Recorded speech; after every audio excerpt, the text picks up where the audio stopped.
মানুষ মাত্রই ভুল, হিউম্যান এররের কথা কেনা শুনেছে, কিন্তু আপনি যখন শুনবেন দুই দল মিলে 8টি রিভিউ নিয়েও আম্পায়ারের ডিসিশন চেঞ্জ করতে পারেনি, তখন কি বলবেন? মানুষ নাকি নিখুঁত রোবট?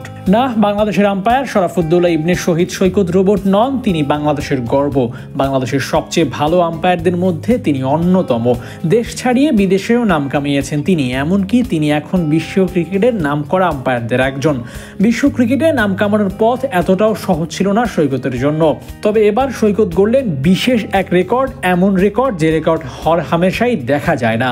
সাউথ আফ্রিকা বনাম শ্রীলঙ্কা টেস্ট সিরিজের প্রথম ম্যাচে দুই দল মিলে শরাফুদ্দৌলা ইবনে শহীদ সৈকতকে 8 বার চ্যালেঞ্জ জানিয়েছিল।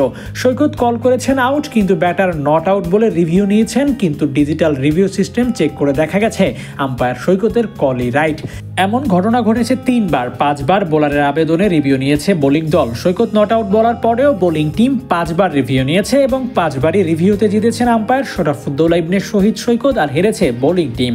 এ যেন আম্পায়ার নন, সাক্ষাৎ কোন রোবটকে দিয়ে আম্পায়ারিং করাচ্ছে আইসিসি।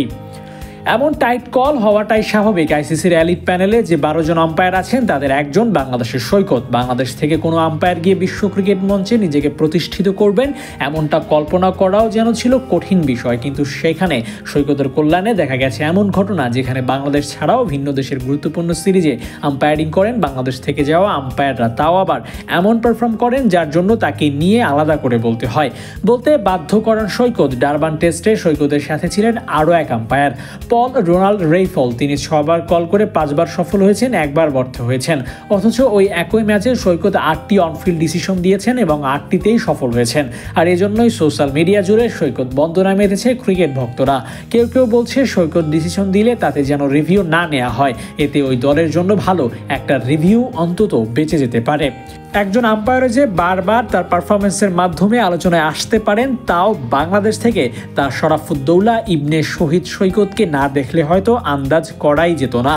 এই আম্পায়ার নিজের সিদ্ধান্তকে পক্ষপাতিত্ব ভিত্তিক সিদ্ধান্তে পরিণত করেন না, নিজের চোখের দেখায় আর সৎ থাকার উপর ভিত্তি করে ডিসিশন মেক করেন, যার ফলে তার জন্য সঠিক কল করা সহজ হয়ে যায়। আর এভাবে করেই নিজেকে দিন দিন উচ্চতায় নিয়ে যাচ্ছেন শরাফুদ্দৌলা ইবনে শহীদ সৈকত। Abu Naim, sports Times.